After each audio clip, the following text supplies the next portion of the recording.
Hello, this is Dr. Nunez. Welcome to the Chapter 20 lecture. Chapter 20 is Cost, Volume, Profit Analysis.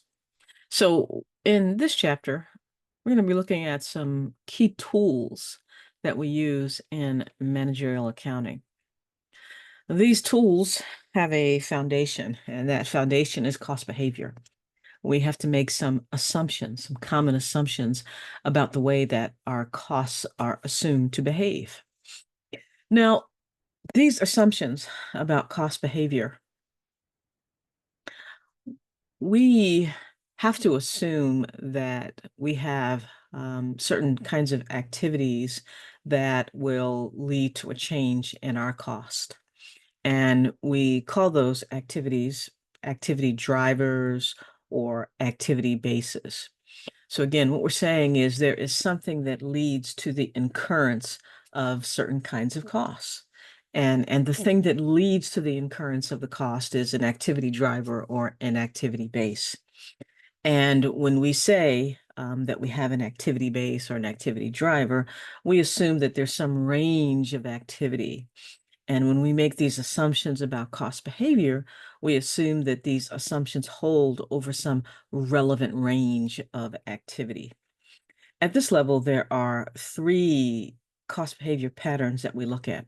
One is variable costs, two is fixed costs, and three is mixed costs. So those are the only three cost behavior patterns that we're going to be looking at here. Let's start with variable costs. Variable costs vary in proportion to changes in the activity base. And I'm going to be a little bit more specific than what you see here.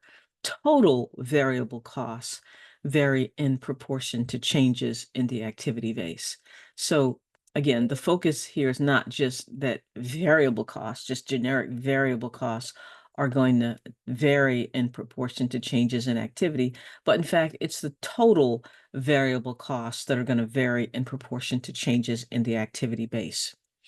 And a good example of, a variable costs are things like direct materials and direct labor. And those are costs that we've introduced earlier. I think we started in chapter 15 introducing direct materials and direct labor. Those are typically variable costs. So if we go with this direct materials as an example of our variable cost, let's assume here that this company, Jason Sound, produces stereo systems, and the relevant range of activity is from 5,000 to 30,000 units. That means whatever we assume is a reasonable assumption over that range of activity from 5,000 units to 30,000 units. That means that we have no idea how the costs are going to behave if we go beyond 30,000 units. We have no idea how the costs are going to behave if the activity is less than 5,000 units. We are only making assumptions about the way costs behave within that range of activity from 5,000 units to 30,000 units. So in this case, what we're saying is we have direct materials on a per unit basis. The cost of the direct materials per unit is $10. That means that if you were to make 5,000 units of product and you need direct materials for every unit, and the direct materials cost $10 a unit. So if you make 5,000 units and it costs $10 per unit, then the total direct materials cost is $50,000. On the other hand, though, if you make 10,000 units of product and the direct materials still cost $10 per unit, well, then the total direct materials cost is $100,000. And if you ratchet that volume all the way up to 30,000 units, then the direct materials cost is still $10 per unit, and the total would then be $300,000. So I think you should be getting the picture here that the way a variable cost behaves is in total, it's going to vary in direct proportion to the activity base. This is the activity base, right? So when we say activity, this is what we're referring to. The activity base is right here. So if I could switch to typewriter mode here, this is our activity base, right? And this is the total variable cost. And this here, this is a variable cost per unit.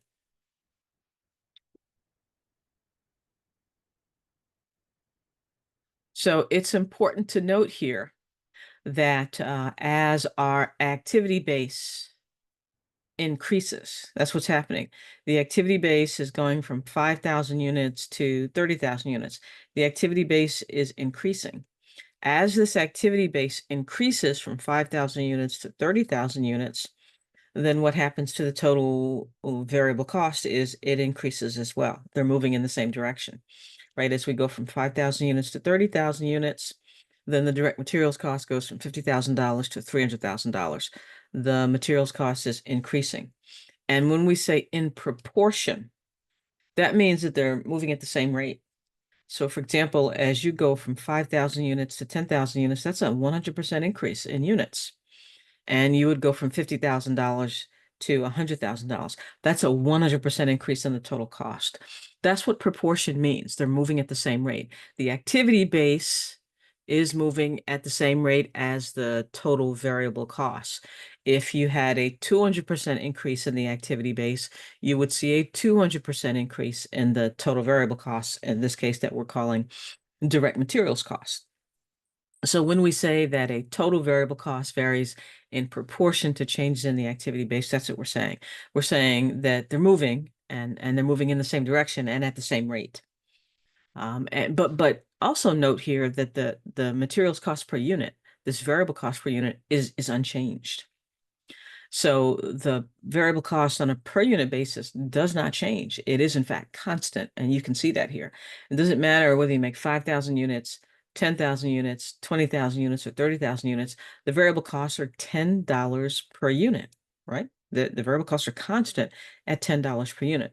But the total variable cost is going to vary in direct proportion to the changes in the activity. So that is the definition of that behavior pattern. When we say variable cost, that's what we're saying. We're saying that the total is going to vary in direct proportion to the activity base, but the cost per unit is going to remain the same. It's going to be constant across all levels of this activity base. And in fact, if you were to graph this cost, this is what it would look like. So a variable cost starts here. It extends out of the origin in a direct and upward fashion. So what you're seeing again is as the activity base increases, right? As the number of units produced increases, then the total variable cost increases as well. And they're moving in the same direction, right? So again, a 50% increase in the activity would result in a 50% increase in the total variable cost. And every variable cost is going to behave this way in total. And on a per unit basis, well, on a per unit basis, the unit variable cost is constant, right? It's $10. Materials are $10 per unit. It doesn't matter how many units you make, as long as you're within that relevant range. The per unit variable cost will be constant, and the total will vary in direct proportion to the activity base. That's the definition of a variable cost. Next pattern that we look at is fixed costs. Well, fixed costs are costs that remain the same in total dollar amount as the activity base changes. So when you have some activity base, as long as you're operating within that relevant range, as the activity base changes, the fixed cost stays the same. It doesn't change. Kind of like straight line depreciation. We looked at that in ACC 241. In ACC 241, straight line depreciation doesn't vary with volume. Not using the straight line method, it doesn't vary with the activity or with the volume. It stays the same. In total, it is constant. And that's what's true here. I think the example here is a salary. So if you have a salary for, say, a plant supervisor, the salary is $75,000 when you make 50,000 bottles. When you ratchet that volume all the way up to 300,000 bottles, well, the salary for the supervisor is still $75,000. So in total, all right, that's what this is. This is in total. So a fixed cost in total. So let me see if I can switch here to typewriter mode, the total fixed costs. The total fixed cost is constant across all levels of the activity base. So it doesn't matter how many bottles you produce, as long as you're within that relevant range, the fixed cost is going to be $75,000. That's what you're paying that supervisor. On the other hand, though, the fixed cost per unit.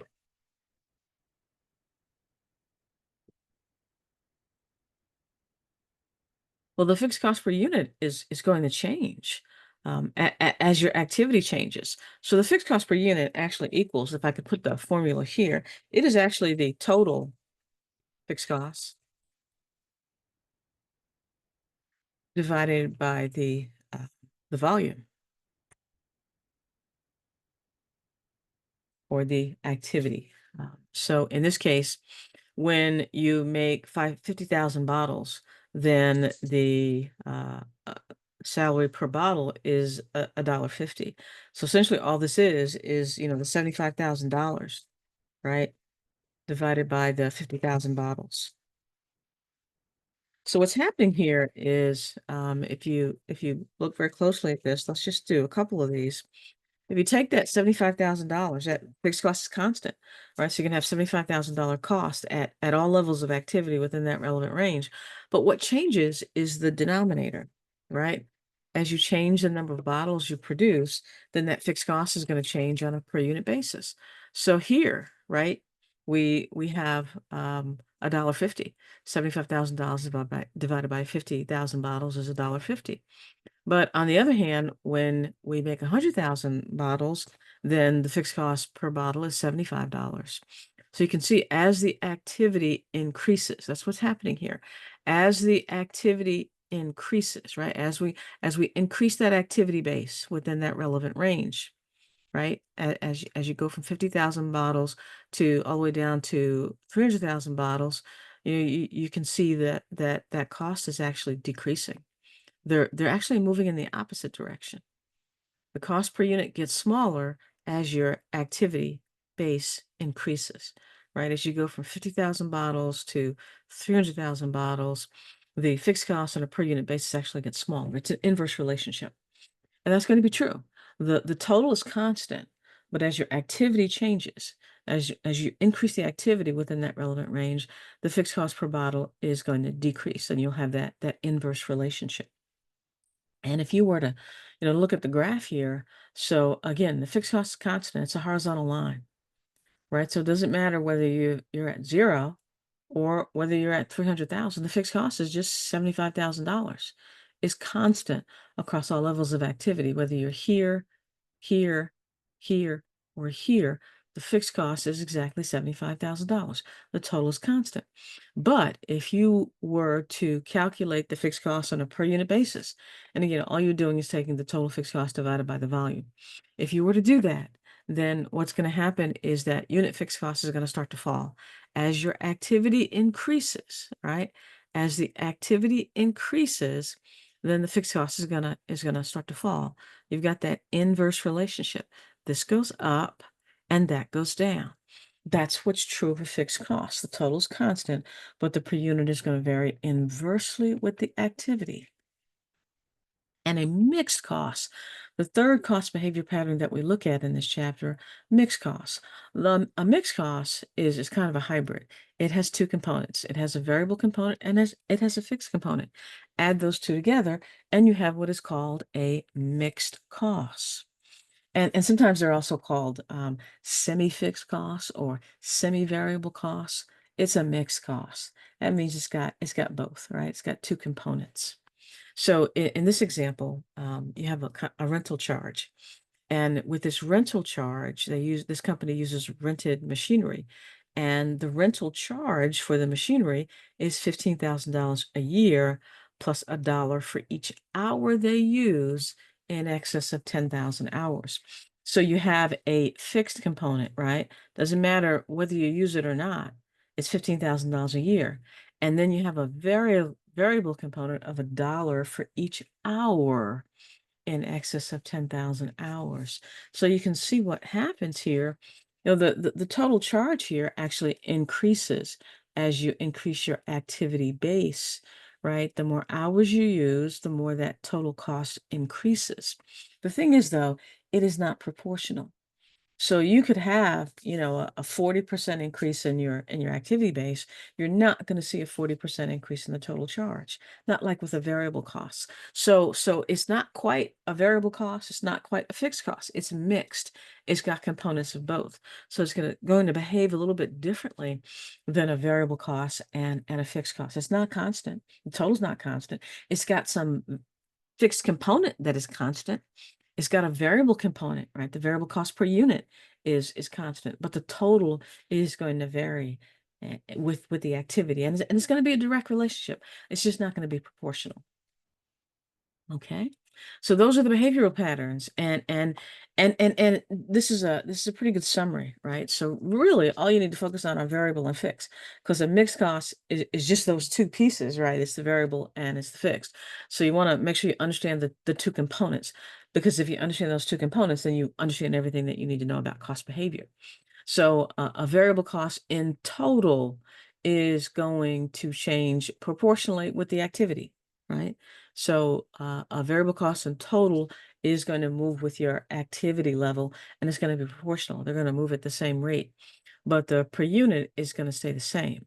And a fixed cost, well, in total, it's going to stay the same, regardless of the level of activity. And on a per unit basis, it's going to vary inversely with changes in the activity level. So those are the behavior patterns that we're going to look at in this chapter. We also introduce a few tools that we could use in cost volume profit or CVP relationships. Sometimes we do what if scenarios. We want to know, what are the effects of changing prices? How does your profit change if you change your price? How does your profit change if you change your costs? How does your profit change if you change your volume? How do you set your prices? What mix of products should you sell? How do your marketing strategies affect your profits? These are all the kinds of scenarios that we can look at in CVP or cost volume profit relationships. Now, at this level, we don't look at all of these. We only look at a few. And I've tried to summarize the ones that we're going to look at that relate to the homework assignment. So we need to introduce a few more terms before we move to that. One term that we use here is contribution margin. And contribution margin is the contribution to our fixed costs and our profits. And it is merely the excess of sales over variable costs. So the contribution margin is the sales minus the variable costs. It is the excess of the sales over the variable cost. That's the contribution margin, or the contribution to our fixed costs and our profit. It's the amount that's available to cover the fixed costs and the profit. So in this example here, assume that we're selling 50,000 units and the price per unit is $20. The variable costs are $12 per unit and the fixed costs are $300,000. So if we were to put all those pieces together, we have what we call a contribution format income statement. Now, this is different from what we did in ACC 241. In ACC 241, financial accounting, we prepared what's called a traditional income statement, which is sales less cost of goods sold gives us gross profit. Gross profit less the operating expenses gives us income. With this contribution format, our focus is on cost behavior. So we have all the variable costs here, and we have all the fixed costs here. We still get to the same income number that you would see on a traditional income statement in financial accounting, but the focus again is on behavior, cost behavior. So it's sales less all the variable costs gives us contribution margin, because contribution margin is the excess of our sales over our variable costs. And then the contribution margin, again, that's the contribution to those fixed costs and the profit. That's how much we have left over after covering the variable costs to cover those fixed costs and our profit. Contribution margin. Now, we can calculate those measures all in total dollars like we just saw on the income statement, but sometimes we also want to calculate additional measures like calculating that contribution margin as a ratio or as a percentage. So if we were to take the total contribution margin dollars over the total sales dollars, it would give us the contribution margin as a percentage, or as a ratio. It tells us the contribution margin as a percent of sales, right? It tells us the percent that the contribution margin is of sales. So this 400,000 divided by a million, 40%, that's all this is, right? 400,000 divided by a million, well, that is 40%. That is 40% of our sales. 40% of our sales is contribution margin, right? So 40% of every sales dollar ends up being contribution margin. That's what this tells us, right? 400,000 divided by a million. And it's useful, that measure is actually useful in some of our tools. And we can also express the contribution margin as a per unit amount. So technically we can express contribution margin three ways. We can express contribution margin as kind of a total dollar amount, which is what you saw in the income statement. We can calculate that contribution margin as a ratio, which is what we just did on the previous slide. And we can calculate the contribution margin as a per unit amount. So the contribution margin is really a pretty versatile measure. We can look at that excess of, sales over our variable costs three different ways: from a total dollar perspective, from a percentage, and from a per unit perspective. And that's what this slide does. It calculates the per unit numbers and expresses that contribution margin on a per unit basis. So if we take the selling price per unit minus the variable cost per unit, we end up with that contribution margin per unit of $8. And these numbers are given. So if we go back, we can see where the 20 and the 12 are coming from. So you can see them on the income statement. Okay, that's one way of finding them. They're right here on the income statement: price of 20 and variable cost of 12. But they're also given a little bit earlier, right here. The price is $12 and the variable costs are the price is $20 and the variable costs are $12, along with the total sales in units and the fixed costs. So we can calculate the contribution margin in total dollars. A million minus 600,000 variable cost gives us that contribution margin total dollars. We can calculate the contribution margin as a ratio: 400,000 divided by $1 million in sales. And in addition to doing that, calculating that contribution margin as a ratio, we can calculate the contribution margin on a per unit dollars. Calculate the contribution margin per unit. So for every unit they sell, they receive a contribution margin of $8. Now, let's look at one of the tools that we can use in this chapter, CVP analysis. And one of the most commonly used tools is a break-even analysis. It's a mathematical approach to cost value and profit analysis, where basically we're trying to determine the amount of sales that are necessary to break even, to just cover all of our costs. So the break-even point is the point at which we generate enough revenue such that that revenue just equals all of our costs. That's the break-even point. And some companies like to analyze beyond break-even. They want to be able to generate a target profit or some kind of a desired profit. So these are all tools that we could use in the context of this chapter. And the break-even point is a very simple calculation. If we want to know how many units need to be sold in order to break even, it's just the total fixed cost divided by the unit contribution margin. We want to make sure we have enough contribution margin to cover, all those fixed costs. And then we end up at the break-even point. There's no profit, there's no loss. That's what the break-even point is. It's the point at which there's zero profit, no loss. Right? The point at which our total revenue just equals our total costs. That's our break-even point. And it's also helpful here, again, to re-summarize what we're given initially. Fixed costs of 90,000. Selling price, actually, I'm sorry, this is an additional problem. Fixed cost of 90,000, unit selling price of $25, variable cost of 15. Remember, the contribution margin is the excess of our price over the variable costs. So if we sell our product for 25 and we've got variable expenses of 15, we're going to be left with a unit contribution margin of $10. And what's our break-even point? Well, break-even sales is fixed costs of 90,000 divided by the unit contribution margin of $10. We'd have to sell 9,000 units to break even. 9,000 units to break even. And this is kind of a proof or verification of that. When we sell exactly 9,000 units, well, the sales revenue is $225,000.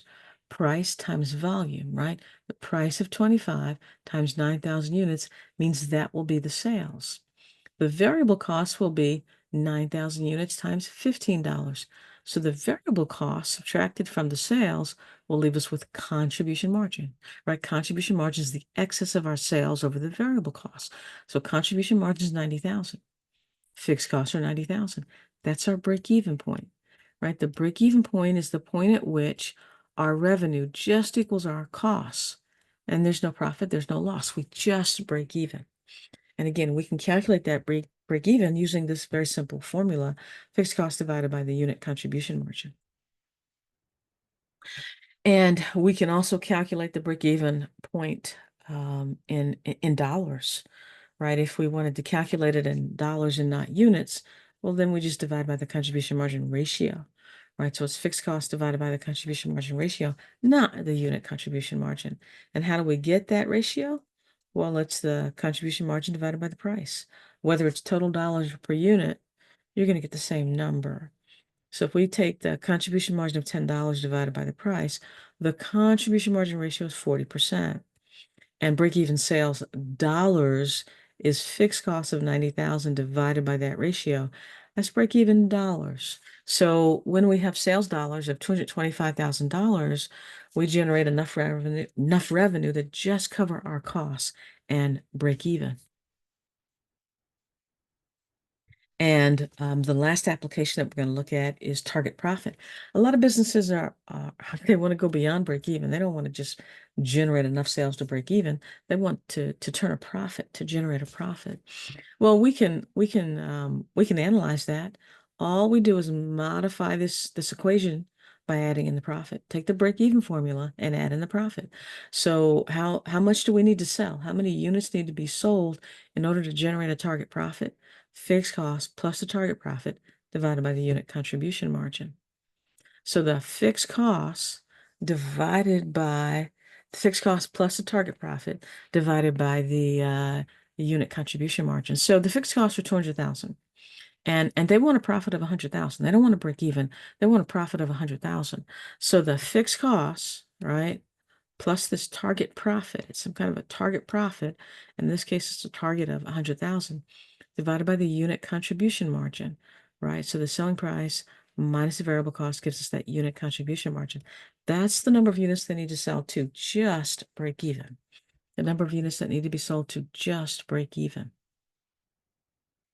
So what I'd like to do, the last thing that I'd like to do is a couple of illustration problems to, again, help you prepare and develop the skills that you need to do the homework assignment, the application assignment, and the quiz in chapter 20.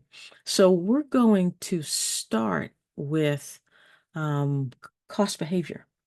So cost behavior, so those two key assumptions, the two things that you need to take away from the cost behavior uh, assumptions that are introduced in this chapter. Let's start with the fixed costs. So one of the things that we said about fixed costs is that they're constant. They're constant in total. So that means, right, the way you apply that is if we have fixed costs of $360,000 when we produce and sell 60,000 units and total fixed costs are constant, then that means when we sell 80,000 units, the fixed costs are still going to be $360,000 because fixed costs are constant in total. And even when we produce and sell 100,000 units, well, the fixed costs are still going to be $360,000 because fixed costs are constant in total, right? So that's how we apply that cost behavior assumption. Fixed costs are constant in total, but fixed costs on a per unit basis are going to vary inversely with our activity. They're going to vary inversely with our activity. So how do we calculate fixed costs? Well, anytime you need a per unit cost, you just take the total of that cost. So $360,000 divided by the 60,000 units. right, will give us the fixed cost on a per unit basis, which is just going to be $6. The fixed cost right here, this $360,000 on a per unit basis is going to be $6. Right? That's what the fixed costs are on a per unit basis. And remember, the fixed costs are going to vary inversely with the activity. So the fixed costs in total are constant, $360,000, but now we're producing and selling 80,000 units. Well, if that's the case, then the fixed costs on a per unit basis are going to go down to 450. So the volume or the activity level increases, and the fixed costs on a per unit basis are going to decrease. And then lastly, right here, the fixed costs are constant in total. $360,000 divided by 100,000 units that we produce and sell means that the fixed costs are now $3.60 per unit. $3.60 per unit. So the basic assumption is that fixed costs are constant in total. That allows us to get 360,000 here and 360,000 here because this cost is constant across all levels of activity.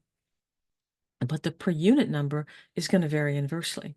And the way you get a per unit number is to just take the total fixed cost divided by the units, right? 360,000 divided by 60,000 units, 360,000 divided by 80,000 units, 360,000 divided by 100,000 units.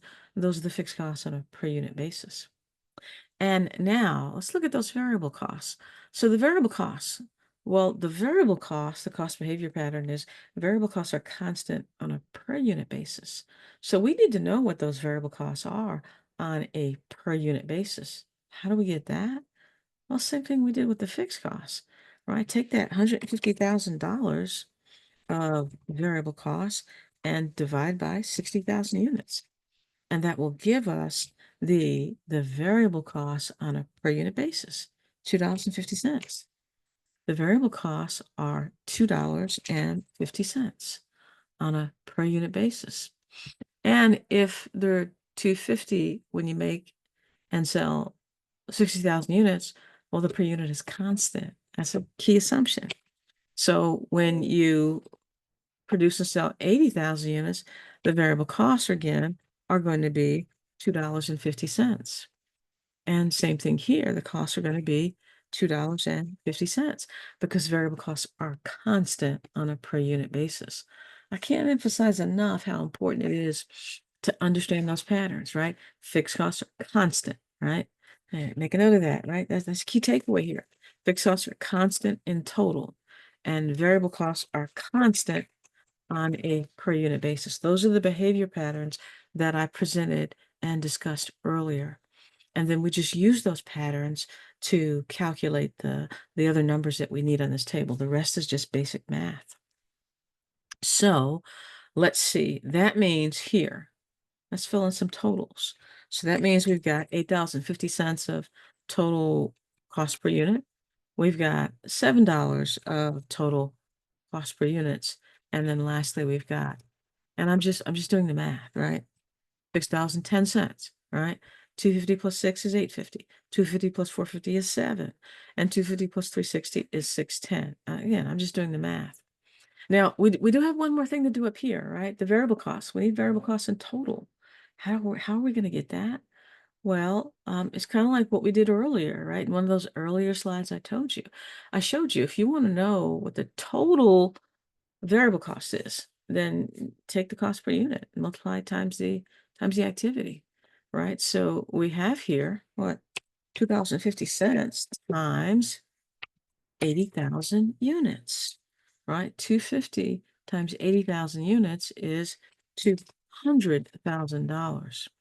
So the variable costs here are going to be $200,000, right? Because the variable costs are 250 per unit, right there, 250 a unit, and this is for 80,000 units. That's $200,000. And then we're also going to need that $2.50 now times 100,000 units. So what we have here is $250,000.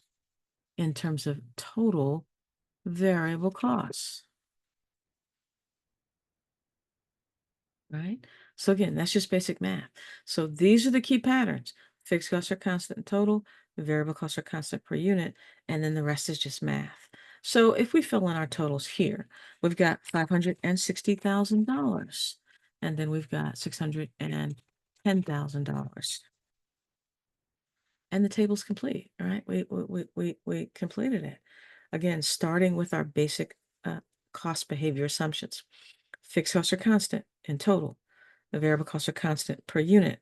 And then we just finish this off by doing some basic math. And then the last thing, I do have just a few quick exercises for CVP, cost value and profit analysis. So in this case, this company sells their only product for $10. That's P, that's kind of a price. And they've got variable costs that are $6 a unit. And then they've got some fixed costs that are $10,000. So again, price is $10, variable costs are 6, and the fixed costs are 10,000. So what's the contribution margin per unit? Well, it's the excess of the price, right? Over the variable costs. That's what the contribution margin is per unit, right? So we're just going to do that, just fill in the numbers. Well, the price is $10, right? And the variable costs are $6. 10 minus 6 is $4.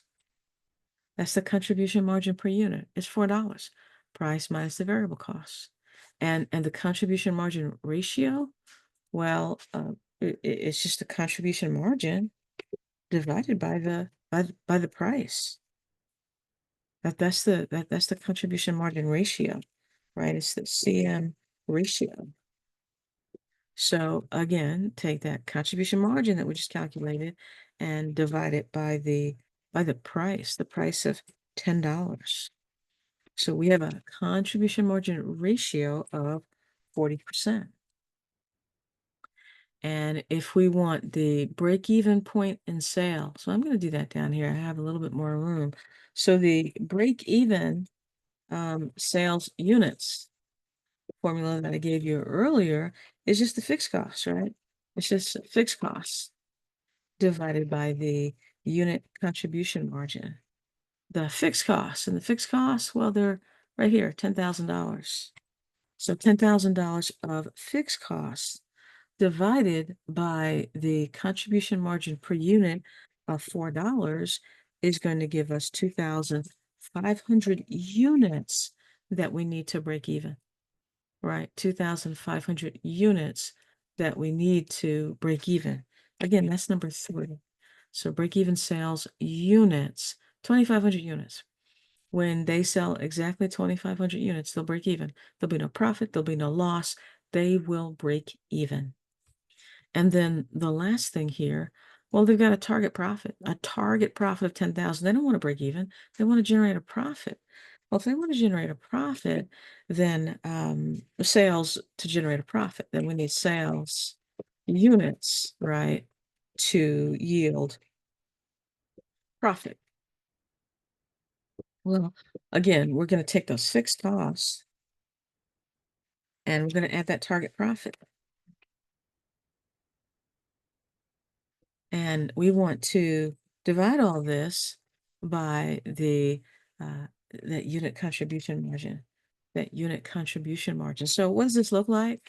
Well, let me put some brackets here. It's $10,000 plus the target profit, right? So in this case, we need to be able to cover the fixed cost of 10,000 to yield a profit of 10,000, and we're going to do it all with this $4 contribution margin. It's $4 per unit contribution margin. And the number of units that we need to sell to do that, 5,000 units. 5,000 units. So when we sell 5,000 units, we cover all our costs and we generate a profit of exactly $10,000. So those are a few examples, enough to help you get through your application assignment and your quiz in chapter 20. And I will see you in the next session, the problem solving session for chapter 20. That's it.